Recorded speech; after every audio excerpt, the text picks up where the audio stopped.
to basics.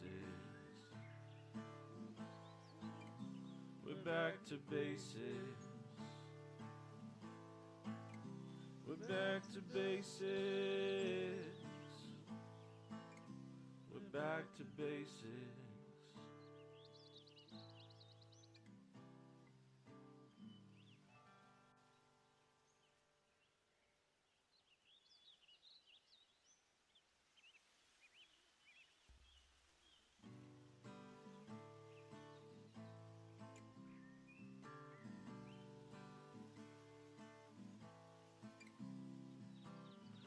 Back to basics, let's get down to brass tacks and start rolling the dice. We need some practical facts, no more theory crap.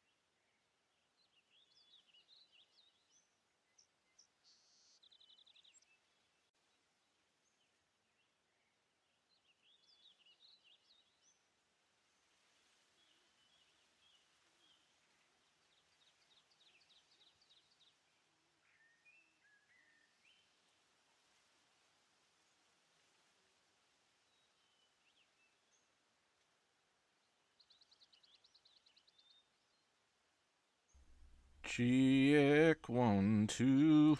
Is that better? Can you hear me now? Is it just my headphones? Check, check, check, check, check, check, check. Why am I not coming through? No sound at all. Is it just my... Okay. I'm coming through now. Sorry about that little hiccup, folks. Greetings and welcome to Elder Goblin Games, Universalist TTRPG channel, where we sometimes have technical difficulties. What can I say? Welcome. Thanks for sticking with me. Hopefully the audio is coming through. You should hear some little birds chirping in the background. If my game sounds are also working, hopefully that's coming through. So I like to start off these streams with a TTRPG topic, and the topic suggested tonight was by Torn from the Discord. And Torn wanted to know about time skips, time leaps, time jumps in your TTRPG games. And so I thought this was an interesting one because it actually came up in one of my early campaigns that I ran. And yeah, I thought we'd dig into it tonight. So this idea of a time skip, a time leap, a temporal shift within your games. So first thing I always want to ask whenever someone is thinking about doing something like this is, what is the intent? What's the intent behind trying to do a time skip in your game? Is it to further a plot, or, to change something within the world? Could it be to raise the stakes on an event? Or is it just that you want a total reset, and one of the easiest ways to do that is with a time leap? There could be several reasons you decide to try and do a time leap in your game. However, I will say that time leaps, from my personal experience, can be very tricky to pull off and satisfy everyone at your table. So let's think about ways to approach a time leap. The first way that comes to mind are things like fronts. So if you've ever played games like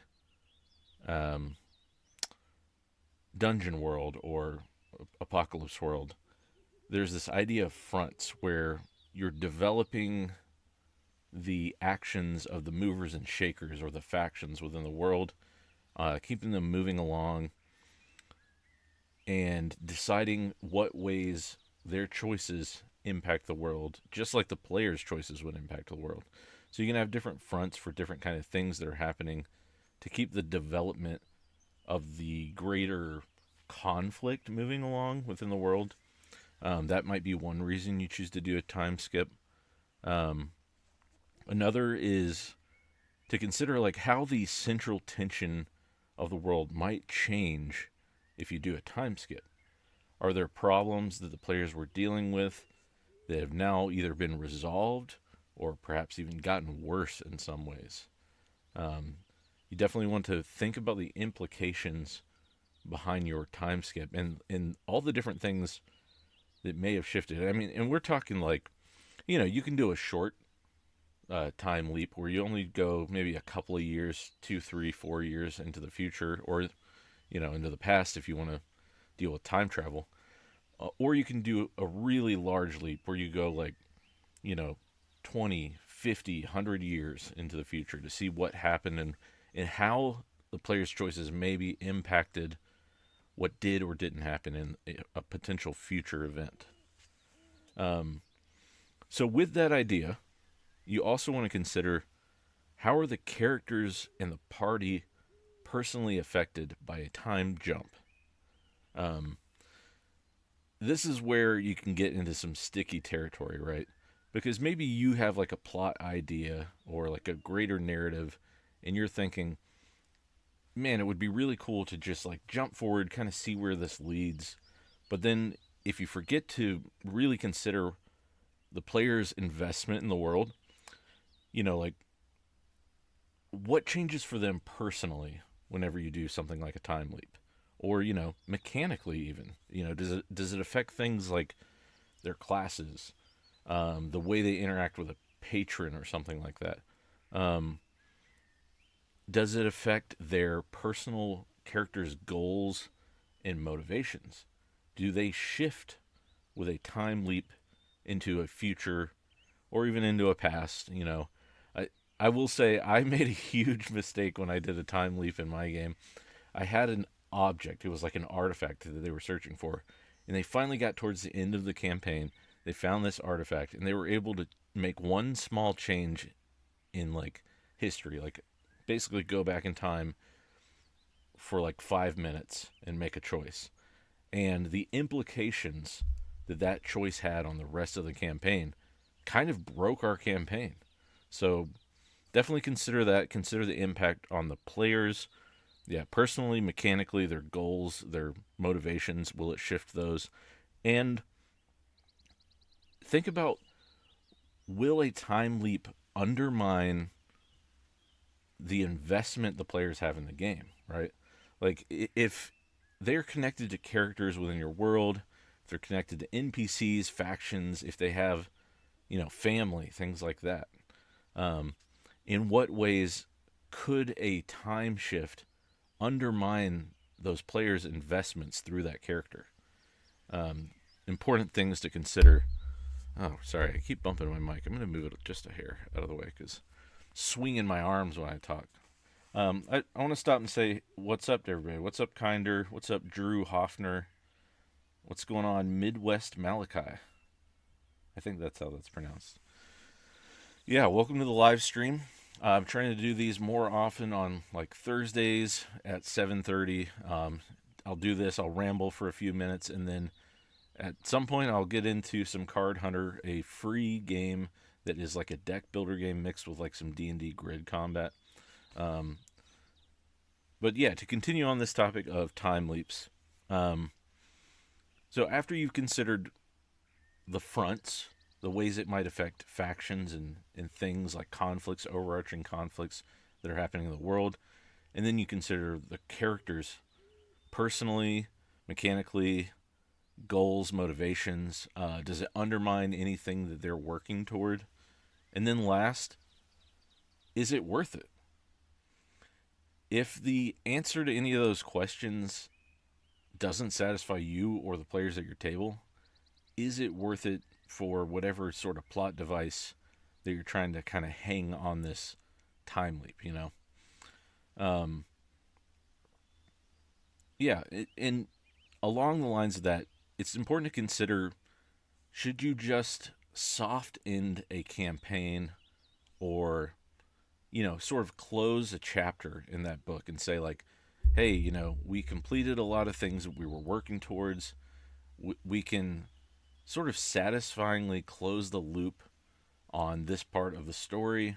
Um, is it cool to just sort of like have a moment and like let the characters express what they would do maybe during this time leap, or like right after you sort of soft close the campaign, and then decide, you know, is it better to just start a new campaign? Is what you wanted to accomplish through a time leap going to be so drastically different that they might as well have brand new characters? Is this something that's going to shift so much of the central, I keep saying conflict, the central sort of tension to your plot or to what your characters are building towards, that you might as well have brand new characters at this point? That's something to consider. Should you tie off the loose ends of your current story and just start a new one? This is if you guys are with me here on this, throw some questions at me. Maybe some answers, some thoughts. Do you like the idea of a time shift in any campaign you've ever played, or would that sort of like ruin the vibes of what you had going on? Do you like the idea of, at a certain point, if things start to feel stale, of like jumping forward or even backward in time? I've definitely had campaigns where like we ended the sort of main quest, right? And then after a time, we decided, or rather, I had an idea for a new campaign. So I threw them in the past before a lot of the choices had been made in that world. And slowly the light bulbs came on, and the players were like, oh, this is the same world. It's just before the Empire took over or whatever. Or, I've had things that flung the players way into the future, and they could see the results of the choices they made in a sort of apocalyptic way. So Kinder says, I personally have never used a time shift, but one of my friends used time travel in campaigns twice. Yeah, and time travel can be particularly tricky because you have to really, like, I'll just say this. I really like time travel as a concept in like movies and books and TV shows, but it's really tricky to pull off well and in a satisfying way. Usually, either the mechanics of the ideas of the ramifications of time travel are just so complex, and they affect so many things that it can really be hard to track all the ways that the world has changed. Or, it can be difficult whenever you're sort of like, let's call them protagonists, your player characters, have all this impact on the world. And so you have to take into account all these choices on top of the time travel. It can get messy. Let's just say it can get really messy. I don't even think many writers do it well. So trying to collaborate with like 5 or 6 people and try to make it all work out in a way that satisfies everyone can be really difficult to pull off. Drew Hoffner. As the person who brought up this question, we ended up leaving on a cliffhanger as a major villain escaped. A group of NPCs abandoned the city the players protected, and my thing covered it up, and got to see the enemy horde. So it sounds like you kind of had a sort of close to that part of the loop of the story, and then maybe you did some like off-screen kind of things where like you showed what happened. I guess this would be in preparation of like maybe a second campaign or a continuation, a new chapter, if you will.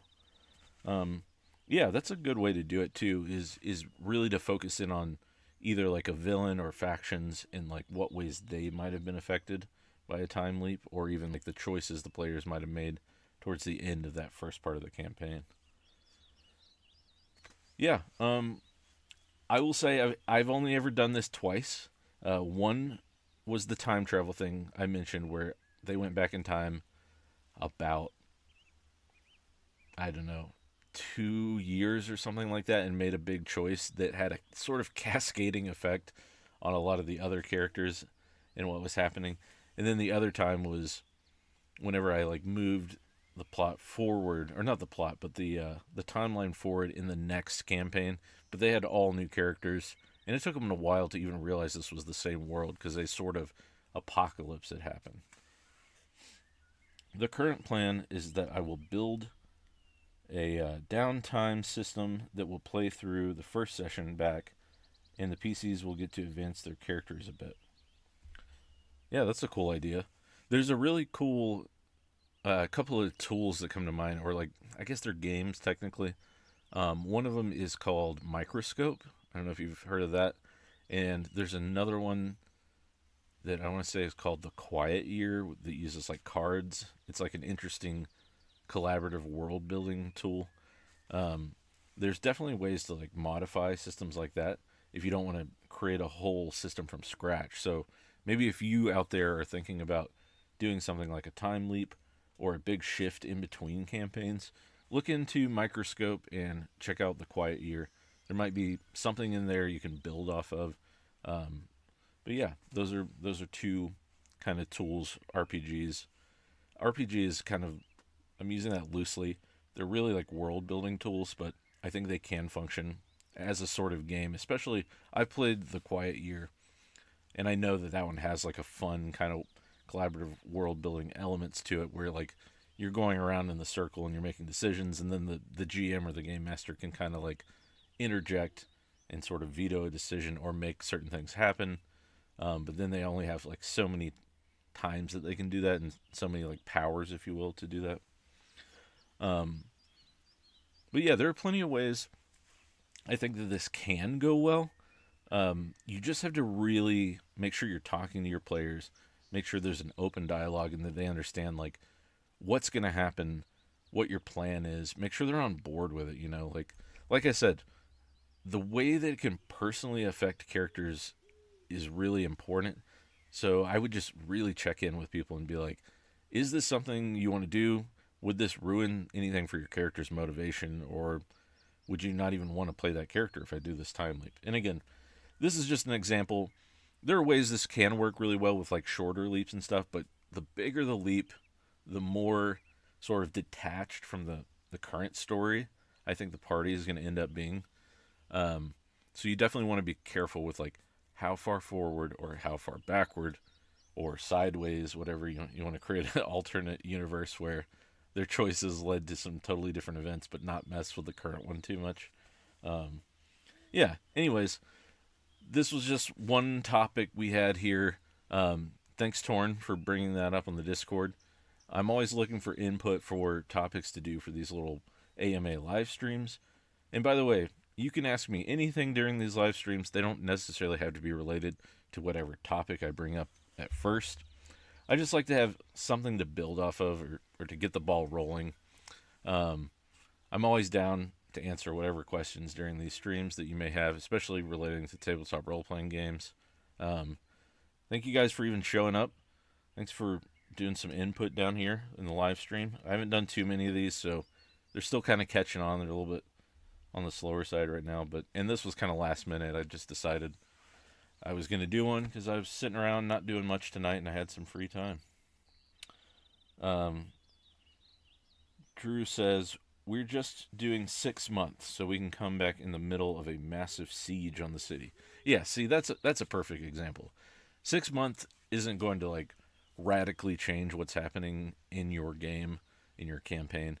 That's enough time to sort of like move things forward, especially, like I think of like Lord of the Rings, when the big battle is coming against Minas Tirith. They have some time to prepare in the books. The movie's kind of like condenses that time into a couple of scenes, so it feels really fast, but like they're ready for what's coming, as ready as they can be.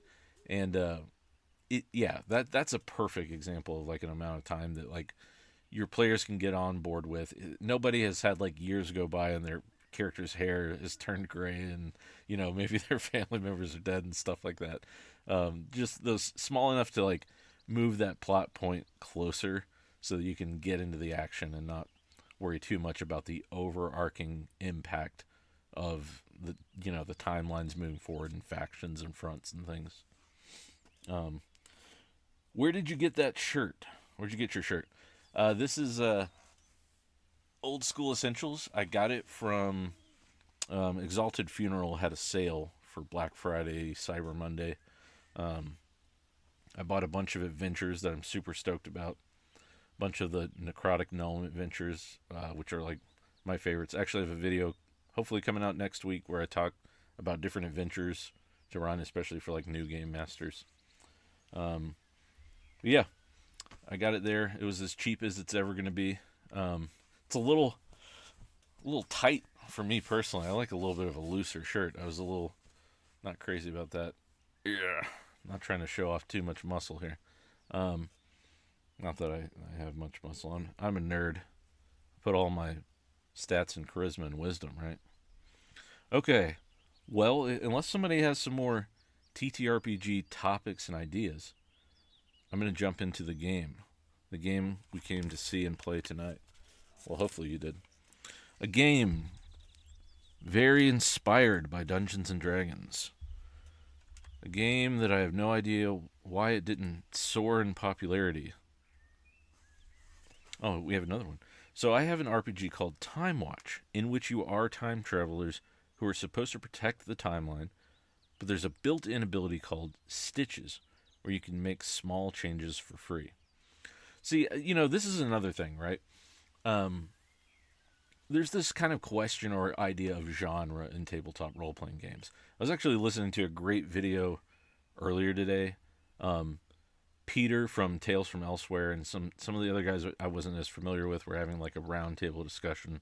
And one of the things that came up is like expectations of genre in tabletop role-playing games.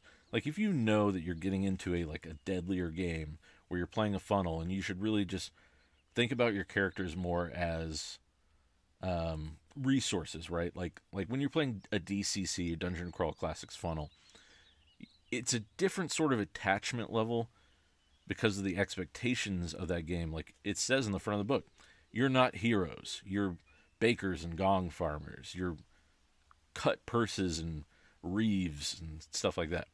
So you expect going into this, I'm not going to be this hero and get attached to him like you might in a game like 5th edition. There's this different expectation. So I feel like having a game, like you're saying, called Time Watch, you know what's up. You know what you're getting into.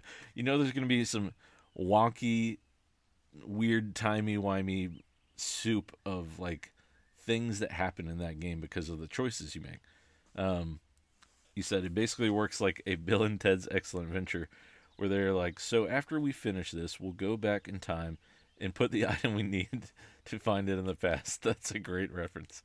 That's like my favorite part of the whole movie, where they just like totally skip even the time travel. They're just like, oh yeah, we'll just remember to go put that thing where we need it, and then boom, it's there. That's cool. That sounds like a fun game. Yeah, but just to kind of hit on that again, it's like there are so many like different expectations with different styles of games, and I think it's really important to establish those expectations up front, right? Like if you say this is going to be a dark and gritty game, your characters aren't likely to survive every mission. You're more of part of a team or a faction moving towards a central goal, right? Your characters are just pieces in the cog. Okay, so the example they use in that podcast I'm talking about, or that live stream, they're talking about Helldivers 2, right? In Helldivers 2, you're sort of controlling from like a top-down view. You get to play your character, but you're not worried about dying. You're not too attached to this character because they're just going to send in more and more reinforcements. And the idea with that game is that you're constantly upgrading your ship and you're deciding like what your soldiers deploy with. So you're really like you're leveling up the resources that your troops have as they go into battle. It pulls you back and it lets you kind of laugh whenever, a guy just kind of explodes and gets blown up by an aerial strike or whatever, because you're just like, well, here comes another reinforcement. We're going to send in one more of them, that sort of thing. So, I don't know. There's expectations in role-playing games as well. Hopefully that makes sense, where you know what you're getting into depending on the game that you're playing, right? Okay, well, I think I've rambled for like almost 25 minutes at this point. So, what is this alert? Kevin Moss? I don't know what that is. I don't know why that even popped up. Let's transition to the live stream. Now I'm in a black void, but soon you will see the map of Cardhuntria. This. Oh, what did I do here? Oh no. Ignore the sounds of tearing paper. Okay, so this is Cardhuntria. When last we saw our heroes, I don't know where I was. Let's check out the shop. Let's see what's in the shop today. Okay, I changed Jorben Crags to Bjornir Crags. We got Trograga and Nyrina. And I think we just upgraded all of their weapons and stuff.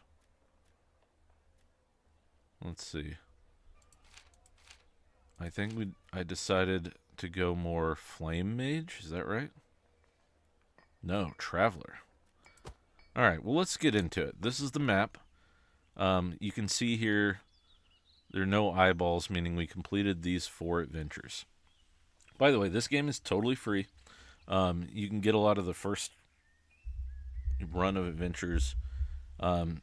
You can open up the whole map for like $20 if you really enjoy it after a while.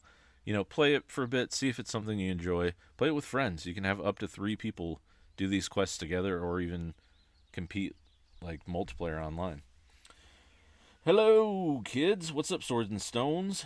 Hi, SNS. What's going on? Okay, so we have 2 choices here. We have the Ruby Demon Portal, which sounds difficult, and then we have the Dungeon of the Lizard Priest. It sounds like kind of low-level stuff. While I'm messing around here, which one should I go for? Which adventure sounds more exciting tonight? Do one of those. Daily deals. Are these the really expensive ones? Yeah, they are. Okay. Let me just check real fast the armory. I like most of the setup I have here for the human. I'm going Bruiser. Wizard, I wasn't crazy about this staff. Oh, we have Kindler and Traveler. Let's go Fire Mage. I think we find a fire staff. Is that the best we have to offer? Oh, combustibles, not good. Low level, there's not a ton of stuff in the store. It's higher levels when you start to get the more interesting things. Kinder says Ruby Demon. Alright, Ruby Demon it is. Let me just find a few more fire spells. There's Burning Fingers, Big Zap. I do like Maze, though. Alright, I'm not going to tinker with this too much. Ruby Demon Portal.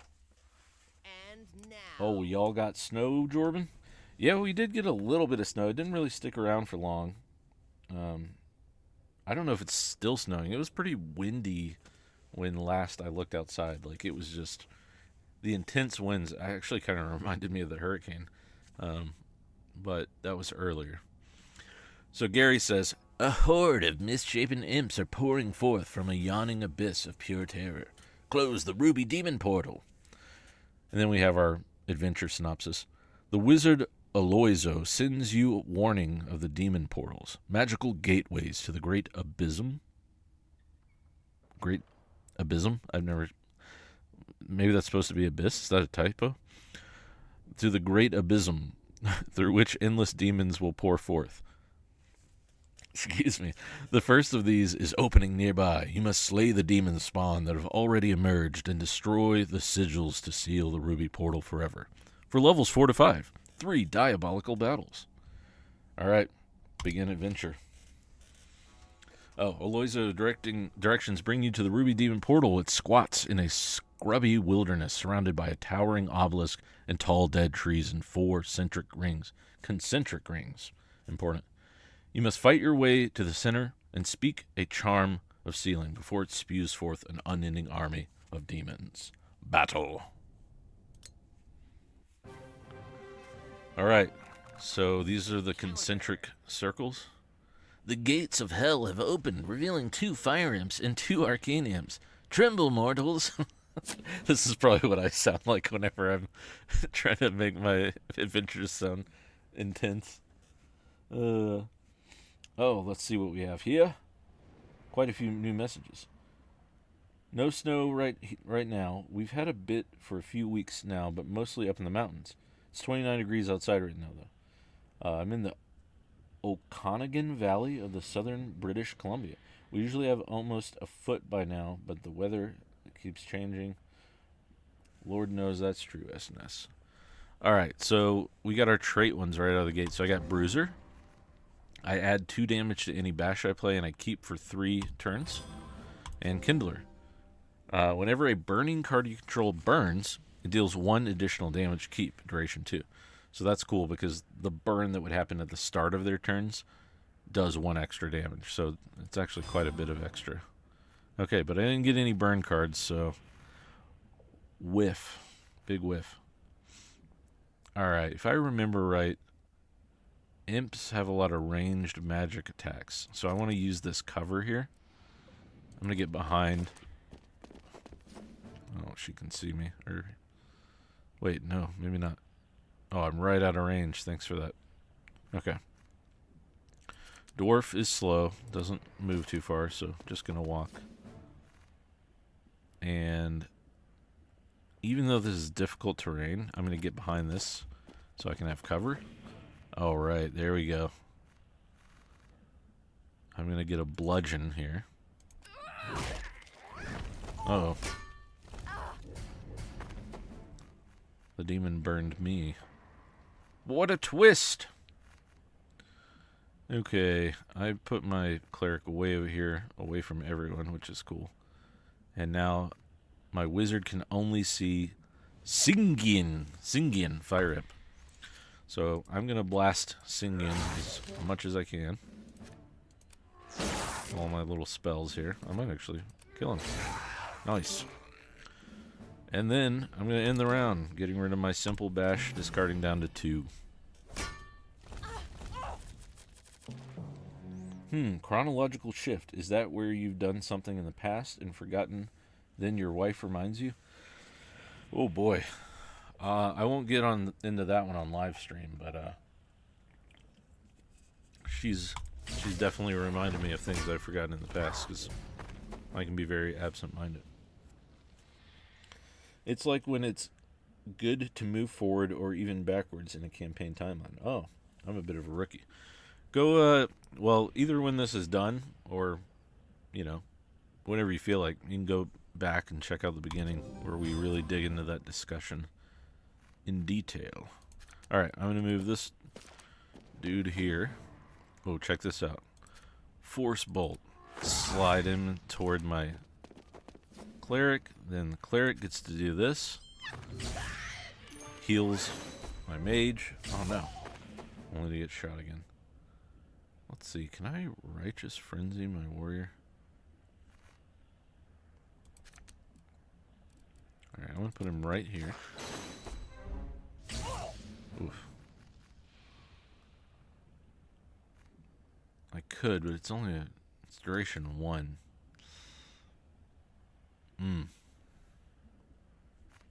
Okay, well, I'm going to get in here. All the way in here. Gary passed. Okay, in round. Keep my 2 reliable hides. Oh, I hate to get rid of Righteous Frenzy, but I need the armors. This dwarf is on fire.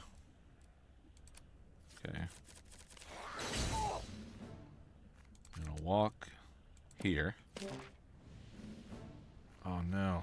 I keep putting myself where I can't see anyone. I forget how to play this game. Okay. I'll do a healing pulse.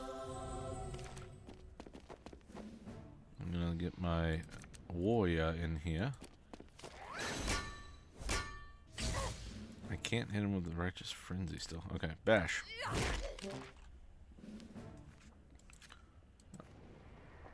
Oh man, I really just keep putting myself in bad positioning. Alright, well, get over here. Oh, they ran. Shoot. Alright, well, I'm going to maze. Can she not maze herself? Place target on a random square. I wonder if I have on the auto targeting. Nope, it's off. Okay. Well, never mind.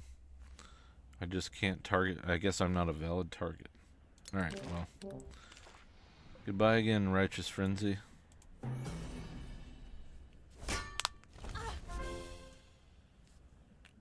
Bit of a rookie. LOL, sing! Sing! You want me to sing? You want me to dance? I'll sing. Actually, I'm, I was inspired by... Yeah, actually, it was Kinder. I was inspired by Kinder. This wasn't your video idea. I know you had a different idea, but to try and write a 12 Days of Critmas, like a TTRPG jingle. I don't know if I'll get it done before Christmas, but it'll be fun if it does happen. We'll see. Ah, why do I keep doing this to myself? What happens if I maze? Nope, nothing good. Reduced damage. Okay, let's just get in here and kill these little imps. Enough toying around. Oh. I blocked two of it. Okay. Righteous Frenzy. Oh no.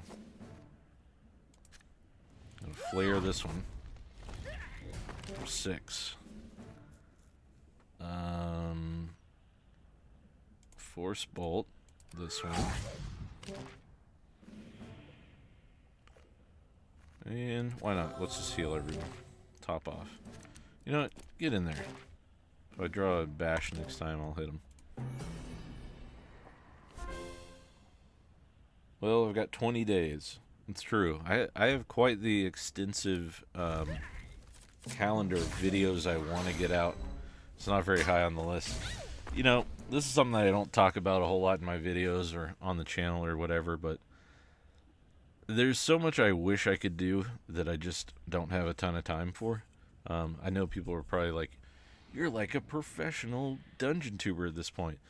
But I don't make any money off of it. It's not a high priority. And I'm sort of a perfectionist, which is not a great combination. So I end up just scrapping a lot of things that I want to do in lieu of like things I feel I need to do, if that makes sense. And, you know, having a kid complicates everything because, like, you know, I have like one day when I can record, and then right now this kind of evening where I do live streams, and if things don't line up, that's it. That's no video that week or whatever, or, you know, it's just, it is what it is.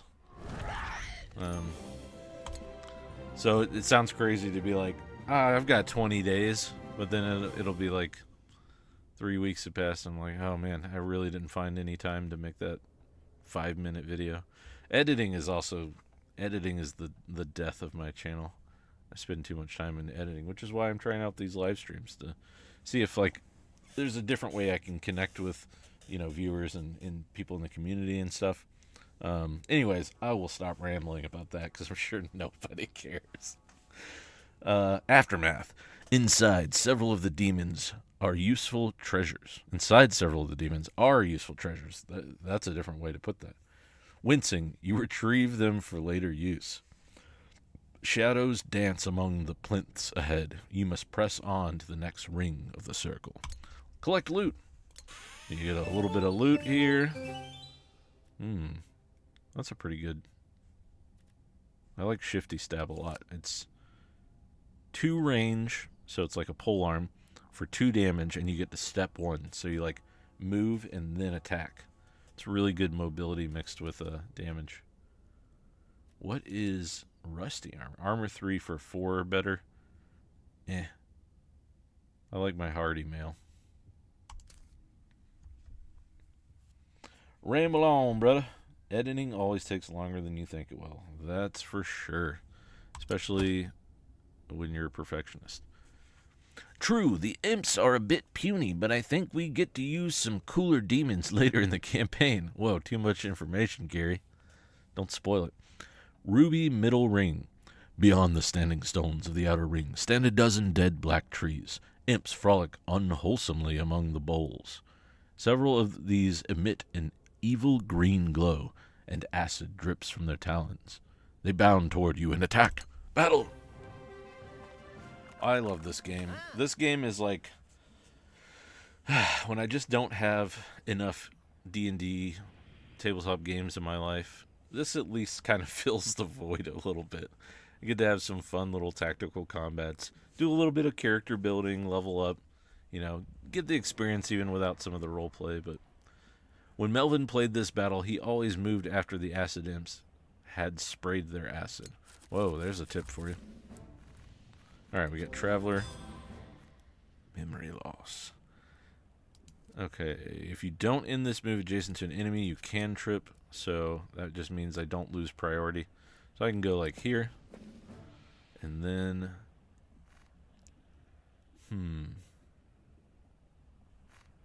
I keep moving away before I do my Righteous Frenzy. Which is a bad idea. Acid, no! Okay, well, so I heard him loud and clear. I want to move first, let them all spray their acid spells. Ooh, can I hit this one? Memory loss. Whoa, what was that? I don't even know what happened there. Okay, well, Cleric's probably going to get blasted by something, but that's okay. Scuttle! They're all scuttling about. You know what? I don't have any armor anyways, so I don't have much to lose. I want to at least get this flaring torch off while I have Righteous Fury or whatever. Frenzy. Righteous Frenzy. Oh no! I can still heal this guy, regardless. Actually, if I move in right here, I can fire spray without hitting any of my allies, which is cool. Then I'll Healing Pulse. How much health? 14 out of 17. I'll Healing Pulse again. Alright, end round. Man, I gotta take off, but have fun. Thanks for joining me, Kinder. Appreciate it. I'll see you next time. See you in the Discord. Join the Discord if you haven't. If you're out there and you're watching, even if this is later on, join the Discord. We have lots of fun discussions. It's awesome. It's nice to meet other people who are enthusiasts about this hobby. Okay. I can move somewhere. I'll move here.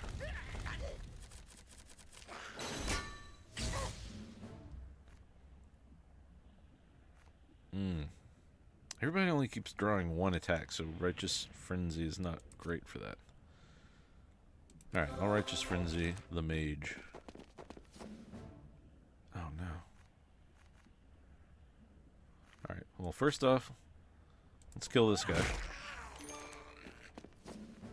Yay, then we'll Sork Bolt this guy for 6. Oh, 5. Well, he dies next turn from the burn, so then I will trap this guy in. Oh, he got out. Avenging Touch, and heal my allies with it. And then I'm just gonna end pass until this guy ends. I got nothing else worth doing. Oof. Please end the round. Alright. You're going here. Ooh. 2 flaming torches. Flaring torches, rather. I can't read. Pretty sure I'm dyslexic. Alright. I've got a guy right in front of me. Might as well not move. I'm going to start off with a bludgeon. Oh. What was that? What killed him? Is this not in order? Okay. I don't know what just killed him. Anyways, blast. Okay, well, something killed him. I gotta chase this guy down. Flaring torch. Another flaring torch. Yes, run away if you can. Alright, then I'm gonna walk right here. And dash right here. We got you surrounded. You are flanked. That's gonna move him, but that's alright. And then a Spock. And then I think we kill him next turn. Let's get rid of walk. I don't really want to. That one dies from the burn. This game has some really great mechanics. Gotta run too. Ciao, kids. See you, Sword and Stones. Thanks for joining. There's a part of me, I think I say this every live stream that I play this game. There's a part of me that I really just want to, like, make this role-playing game. It's just really satisfying in a way that's hard to describe unless you've played it. But, yeah. Stealing is bad. So I won't steal a whole cloth if I make something like that. Famous foes. Neo Yugta. I'm trying to read this card over here.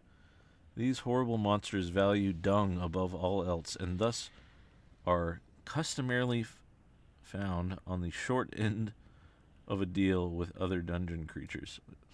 I guess that's like the Atyug or whatever. This game's version of it. Alright.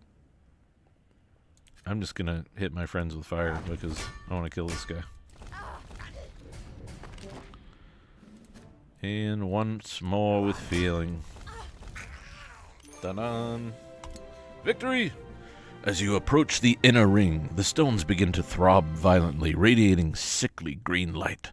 The portal seems to be building in power, and the delighted cries of more demons can be heard in the distance. Collect loot. Better get it fast. Okay, that's just trash that I can sell. Nothing super interesting yet.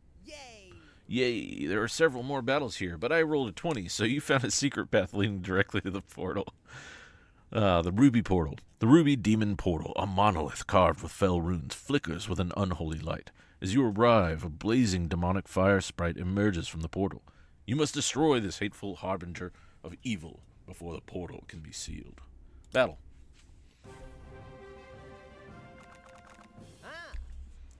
Does anyone else out there play this game? Because we could play this together at some point. That would be fun. Maybe get some people from the Discord to try it out and have a live stream where we all play this together. I think that could be really cool. Gosh, this board has victory squares in it. Ah, yes, victory squares. You score a point at the start of each round if you occupy more victory squares than your opponent. Stay alert, because I can score points this way too. Okay. So we have our fire sprite, and then we have our imps. But I am forced to get in there, because I have to stop him from getting victory points before I die. This is going to be fun with a dwarf. Alright, move the dwarf up. I'm going to make this guy forget something.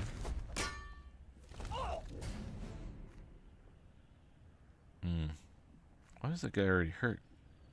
He took 4 damage right out of the gate? Okay. I'll take it. Okay, before I do this wrong. Righteous Fury. There we go. Then move in. Then bash the hell out of this guy. With a Purging Strike. Then a Bludgeon. Then get my Cleric in here. Can I... Actually... it's too late. I already clicked it. Oh no. I'll save this. Righteous Frenzy. Alright, pass. Ooh, that's bad. Actually, I might die. It's gonna be, what, 5 damage right out of the gate? Yeah. Okay, we got Dimensional Traveler and Kindler in the same round.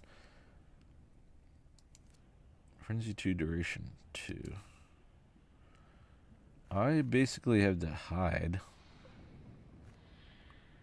or I'm gonna die. Yeah, let's move our cleric here. Oh, you know what? I'd die anyway. I don't have a heal. Discard all cards attached to target. I could... I could hit myself. Alright, let's go right here. This kind of sucks. Walk here. Alright, let's frenzy.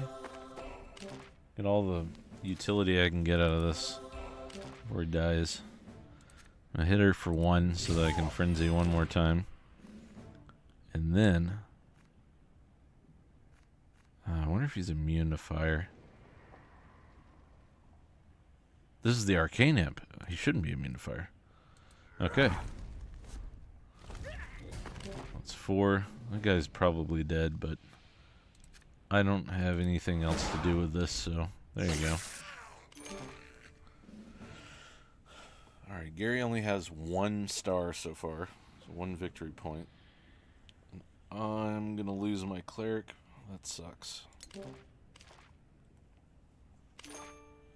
He gets a star for that, I think. Oh, I have to discard a card. Let's discard the regular old bludgeon. Yeah, you should. It's a cool game. It's free. What more to say? Okay, so my cleric did unfortunately die. So I'm gonna run in with the fighter. I'm gonna Purging Strike. I'm going to... Oh, this won't do anything, will it? Burning 1, duration 1. Okay. Purging Strike. And then last, I'll Simple Dash. I'll get in here. Hopefully... Oh, you know what? I could just kill him. There we go. Oh no, I made the wrong move.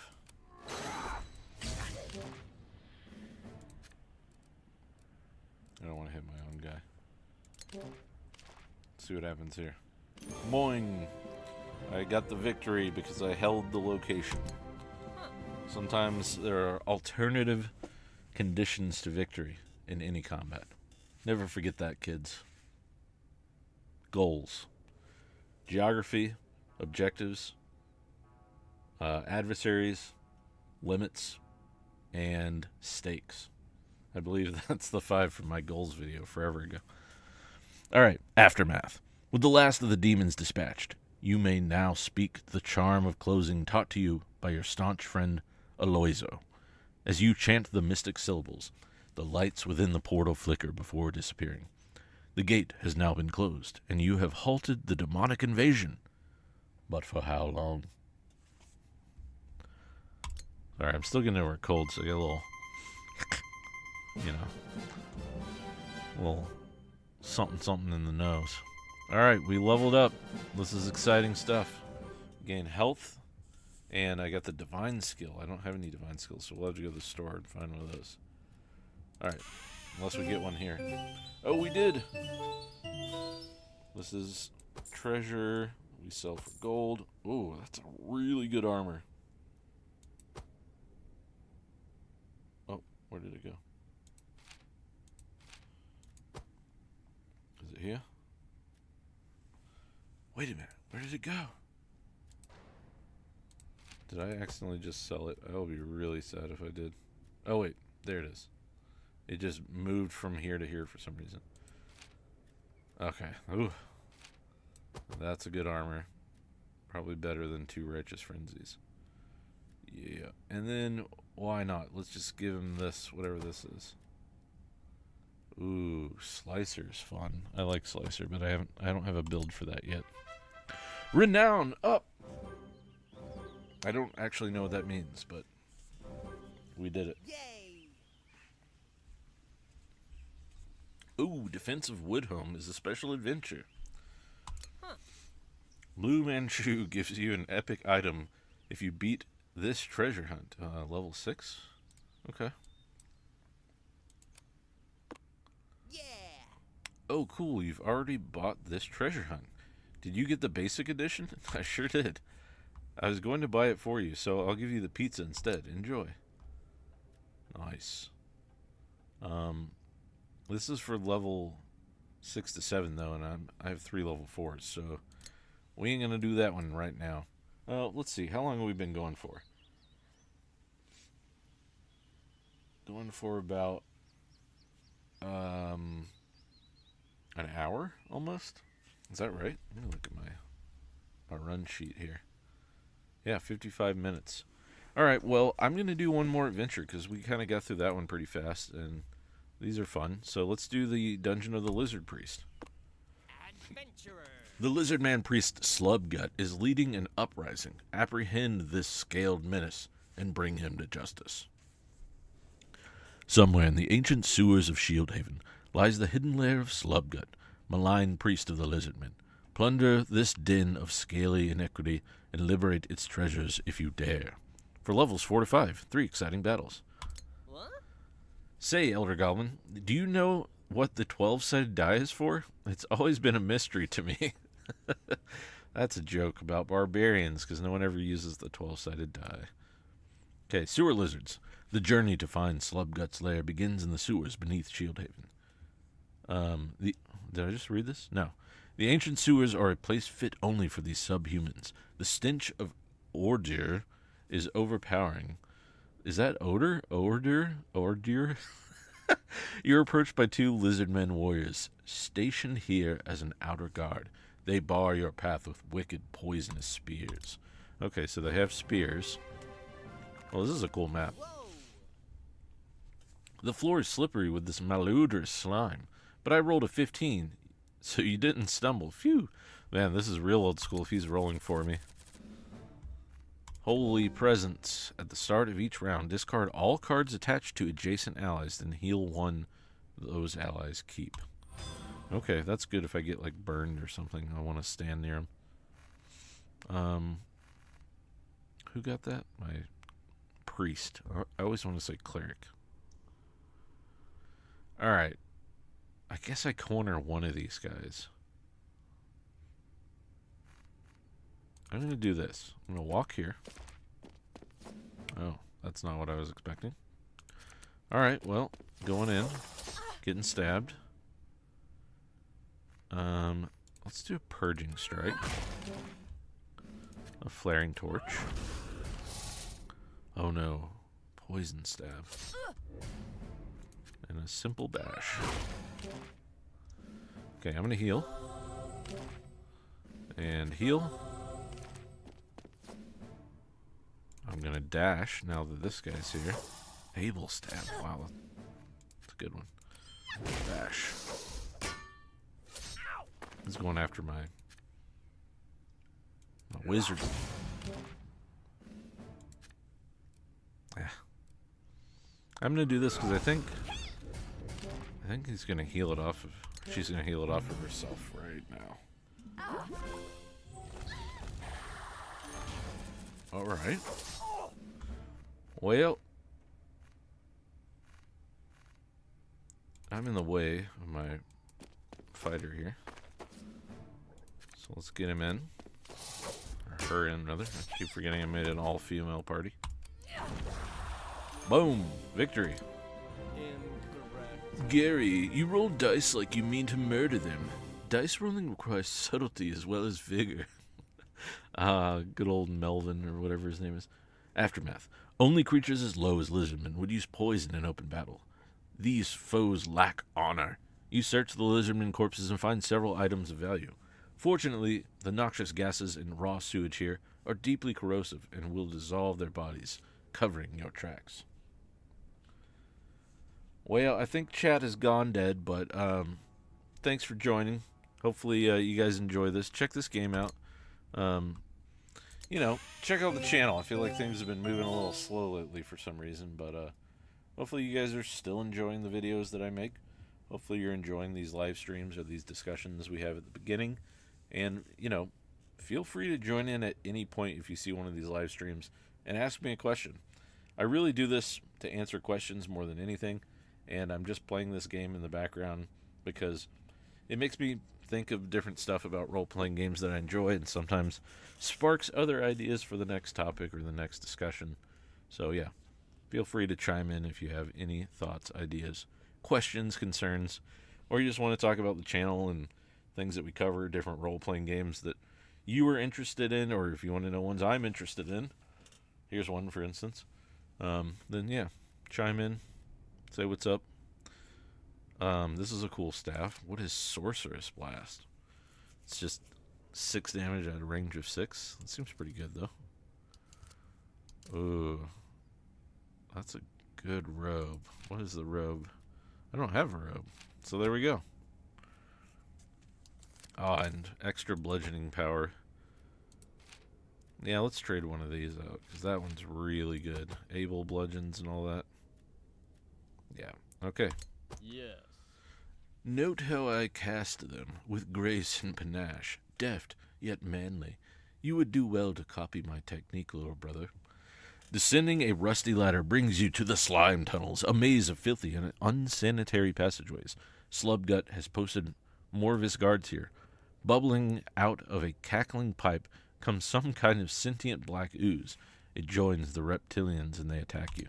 Oh, ooze. What's up, Rolling Stag? I've never seen this game. I'll have to look it up. It's called Cardhunter. It's a really fun game. It came out like 11 years ago. It's, in my opinion, held up incredibly well. It's free. It's really fun. You can play with friends. You can PvP. Negotiate with the Black Ooze. I'm afraid I rolled a 3. So instead, you've further enraged it.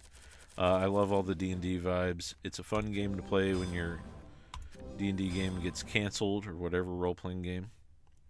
Kindler and Holy Presence. I forget what this one is. Okay. Alright, so I only got one attack with my fighter. I can't remember. I think oozes in this game take 0 damage from bludgeoning.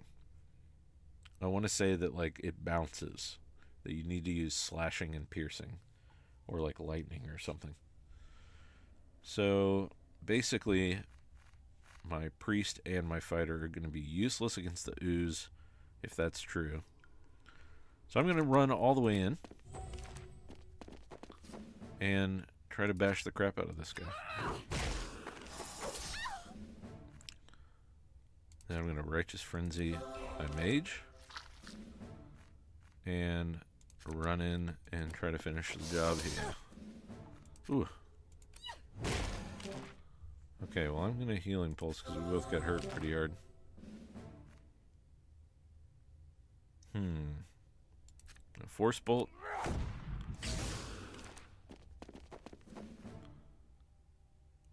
If I walk there, can I see this guy from here? No. Oh, man, that's unfortunate. Alright, well. Didn't really get to utilize too much of that, but that's... Oh, it's good.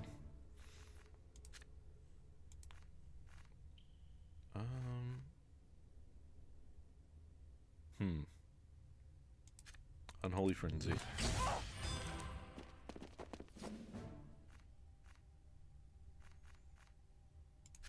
He's going to stab me, so I'm going to try to maze him away. That made it worse. Okay. Force Bolt.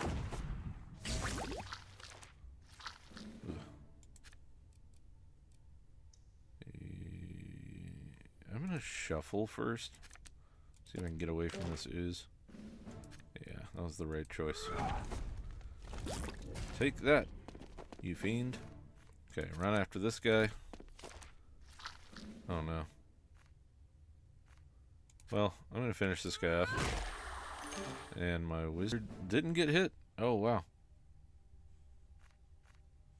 I feel like I should dash over here just to be near. Oh, okay. Well, because I move, I guess he decided he had an attack. Right on. WNC, I'm in the fringes of Asheville. Yeah, I am in Asheville. I don't know if you've seen.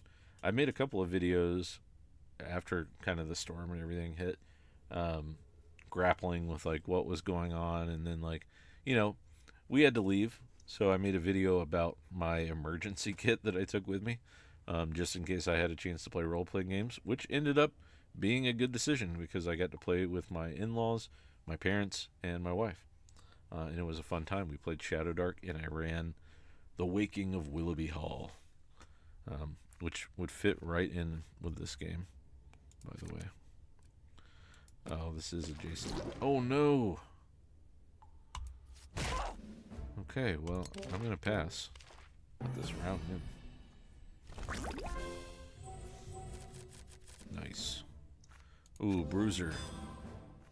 Okay, just to test my theory, I'm going to move in. Ooh. I'm going to try to hit this guy with a bludgeoning. Oh, it did work. It must be a different kind of ooze, like the gelatinous cube or something that doesn't work on. Simple bludgeon. Simple bash. Spark. In round. Hopefully this slime dies. Yay. Oh, Gary passed. Things were not looking good for our villain. Get ready to get bludgeoned. Victory! Yeah, I made a video myself on my other channel. Everyone kept asking what it was like, and I hated talking about it every time. Yeah, I made one video where I really went into detail, and then I posted a lot of links with ways to chip in and help out, but I didn't want to make a huge deal out of it because honestly, like, we ended up going and staying with some family in the Georgia area, and I wasn't dealing with a lot of it firsthand, so I wasn't going to make this huge deal about it, but obviously it's still ongoing. I live in one of the most impacted areas in Asheville, I think. I drive daily through all of the destruction, and honestly, my daily commute is pretty depressing right now. It's hard to look at everything and you know, do what you need to do for your mental health. Don't, you know, people are going to be curious about it, but also there's a lot of, for lack of better term, rubbernecking, you know. I drive through every day and I see people just videoing everything, and I'm like, I'm just trying to get to work. So, yeah. Cocked die. That was a cocked die. Really? Do I have to do everything for you, Gary? Aftermath. After scraping the remains of the black ooze from your weapons, you look around for valuables and then continue to search for slub gut. Open chest. Another of the same robes. And staves I already have. Okay, well. Sorry, Melvin. I didn't realize the rule extended to dice that missed the table and land on the floor. Excuse me. Lizardman Guardians. The dripping tunnels open out into a dimly lit cavern. Vile liquid drips from the stalactites, pooling on the ground in treacherous puddles. Slubgut, a lizardman underpriest, makes his stand here. He is accompanied by several nimble-looking bodyguards. Some brandish nets. Oh man, I think I remember nets being pretty annoying in this game. Encounter. A harsh voice cries out, "You dare approach our ancient home, surface dweller? Prepare to die."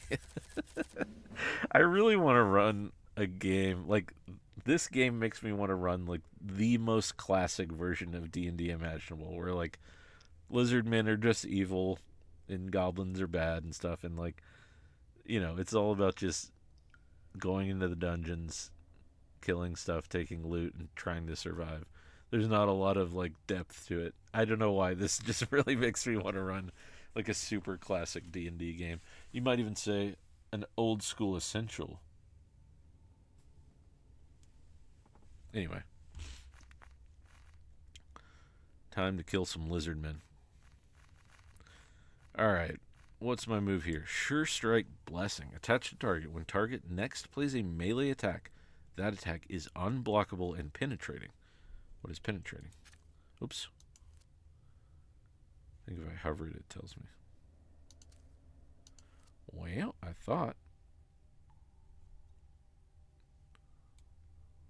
No? Okay. The only one with melee stuff is my fighter. So, obviously that goes on her. Fumble. Entangling net. Oh no, I gotta get up at him before I get entangled. Alright, well. This one can't be blocked. Deals 8. Maybe I can finish him off. No more nets for you! Although I'm about to get netted right here. I'm going to heal myself. I'm the only one who's taking damage. Bad luck. Attach target. Whenever target rolls a die, subtract 1 from it. Duration 2. Ugh. Oh, yes. I can hit both of them with the end of the Burning Hands spell. That's awesome. It so rarely happens for me. Okay, if I push him back one, then my fighter can hit him. Nice. Combo. And I'm going to heal everybody. Oh, okay. And then I'm going to take damage. And I'm going to see if we can finish this guy. Oh my gosh. Okay. Actually, oh, I can't move far because of the net. I did 11 months of a show at the Story Parlor in West Asheville. They got hit pretty badly, but we're bringing it back on the 13th, so I'm stoked to get back into it. 11 months of a show. What kind of show do you do, Rolling Stag? Yeah, I'm curious. And yeah, yeah, I guess just that'll probably answer my questions, but all right, we're almost done with this adventure here, and then I'll probably call it there. I think it's down to just me and you. Looks like. But maybe people will watch this later and enjoy it. Who knows? All right, let's finish off Homeboy. Bad luck. All the bad luck. Okay, I want to see if I can get straight in here at this guy. Oof. I'm going to do an avenging touch because it should heal my other guys. Yes. And then I'll block him. Then he's going to move. I'm going to walk here. Oh no, did he get right where I couldn't get him? Oh good, I have 2 walks. I'm going to Sork blast him. Yeah. Okay, and then I'll try to get my warrior closer. And in the round. Also, I don't know if I know what your other channel is, Rolling Stag. I didn't know you had 2 channels, so feel free to drop the name in the chat. And yeah, if I don't know if there's a lag or if you heard me or not, but I was curious what your show is that you said you did 11 months of a show at the Story Parlor. Head out when you need, but the show is as mentalist mind reading show. Huh, okay. I know you have young kids. I have a newborn too. But if you're free, you're on the list. +1 creator. Let me jot that down because I will forget.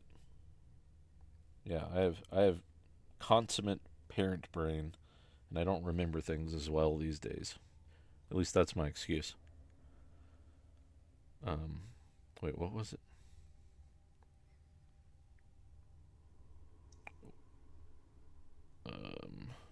+1 creator. Cool. I'll check it out. This is riveting live stream stuff. Okay. I'm going to make this guy forget something. Unholy curse. I don't actually know what that does. Whenever target character would take damage, that character takes additional 3 damage. Wow, that's really strong. Okay, I feel like I need to heal. Then I'm going to... Oh, I can't make it to him. I'm going to try to kill this. Ooh! 7. That is... Wow, that is powerful. My fighter is going to die, but hopefully I'll still... Let's see if I can get him out of there. Yay! Oh, and right back. Yeah, let's get away from you. End the round. Oh, I put away my chat. I just realized now I can't see. Yeah, of course. Absolutely. I'll go check it out. Oh, man. I do have a purging strike, but I feel like if I move in, I'm going to die. Let's do a heal. Seems like the first thing to do. I'm going to run in at this guy. Ember spray. Walk away so I don't get stabbed. Run in. Probably die. Oh, purging strike. Yay! Adventure complete! Fear not, Elder Goblin. I shall ride to the rescue if Gary continues with this substandard fare. You land a crippling blow on Slubgut. At that moment, there is a fetid puff of swamp magic. He has cheated death and escaped your grasp. You search the bodies that remain and find a map, marked with the spear and scale insignia of the lizard folk. It reveals the location of a secret temple deep in the marshes. This must be where Slubgut has fled to. You help yourself to his valuables nonetheless. Collect loot. Hey! My fighter leveled. And I get a new weapon slot. Ooh. Woo, Bjornir Crags. Got a minor power token. Yay. Power tokens allow you to equip more powerful items. You'll get more tokens as you reach higher levels. Each character's power tokens are shown under their figure. Dun, dun, dun, dun, dun, dun, dun. Oh, an arcane item and a power thingy. Level 5 is a big milestone in this game. Second divine weapon and a power token. Ooh. A heal this early is pretty good. 40 gold. This is anyone's boots. Dangerous maneuver. What does my fighter have?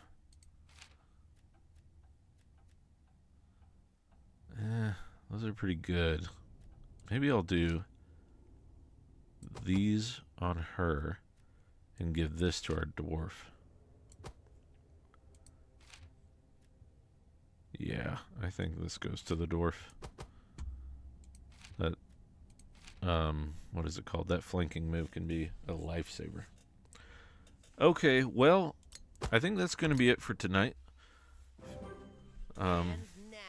The slippery Slubgut escaped your wrath, but the map you took leads to his temple hideout, Slubgut Sanctum. Alright, so we unlocked some level 5 adventures. Got our characters at level 5. I'm going to check the armory one more time now that we have an extra weapon slot here. And I have like a little bauble, I always call them, a minor power token I can use. So if I have anything that fits the bill, probably not, but I'll just add another one of these. Let's see, she got a new arcane item. And I'm kind of going fire mage build loosely. So let's see, there's some burning fingers. I don't think I have anything better than that right now.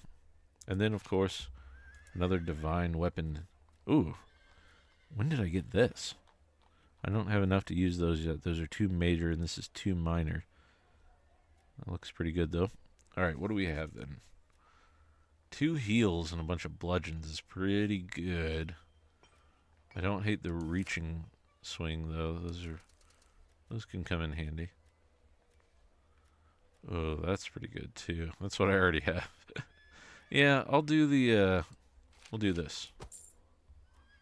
Oh, I didn't even see how much that cost. Hopefully it wasn't crazy. Alright. Well, that's going to be it for tonight. Level 7 shop. Hold on. Oh, this is where all these little baubles come in. That's pretty good for 5. Yeah. I'm going to grab that and just swap it out for this. That bash is really nice. Add 2 to any other bash you play. Keep. I like that a lot. It was only 5, so yeah. Okay. All right. Well, glad you caught the stream as well. Yeah, happy to connect. Maybe you'll, you know, I've been talking in the Discord about potentially doing what I'm going to call a mini con, which is really just some kind of event. Um, and I haven't decided when that's going to happen or what it's going to look like quite yet, but I do want to do something for the local area. Um, some kind of, indie games. I feel like we have a lot of stuff going on the Wyvern's Tale with like Pathfinder and D&D 5th edition, but I think it would be really fun to do some like Shadow Dark or OSE or something, or even something weirder like mazes or I don't know, Blades in the Dark, whatever there's interest in. And I want to get together with some fellow gamers in the area and get some things going. So keep a lookout for that. Um, as my usual sign off, I'm going to go big screen mode here for a second. Thanks anyone who has joined and watched this early on, or anyone who's joined later and caught this. I almost said as a rerun. I don't think kids even know what that means these days. Um, I'm a traveler and M space nerd too. I don't know what M space is, but I like Traveler. I like what I've seen of Traveler. Um, but yeah, thanks everyone for watching. Hopefully you enjoyed this. Hopefully you caught the first little bit and you enjoyed maybe some of the conversations we're having. Remember, you can find me on my Discord, which is in the description, and you can send me topics to discuss, and I'm happy to discuss them on the next video. So stay tuned. Check out those Thursdays at 7:30. I'll also just drop here for anyone who's still watching or watches this later that I'm thinking of doing more of like a podcast style stream if I can find a couple of people to collaborate with, and do sort of some roundtable discussions live, and maybe like take some questions from chat and stuff. Um, Peter, if you're watching, maybe you'd like to do that. I'll probably just contact you on the Discord because I don't even know if you watch these live streams. But I enjoyed the discussion you guys had today. I really like design stuff. I think that was a really cool topic. And yeah, that's it for this week. Stay tuned for the next video where I talk about adventures. There's always stuff I want to say in my videos and I forget to say, and I'm probably forgetting right now. But I am just dragging this out at this point. So genuinely thank everyone who watches my channel and supports. I really appreciate it. Keep watching these live streams and I'll keep doing them. So thank you guys. We'll see you next time. As always, make mistakes, choose chaos, have fun. See ya.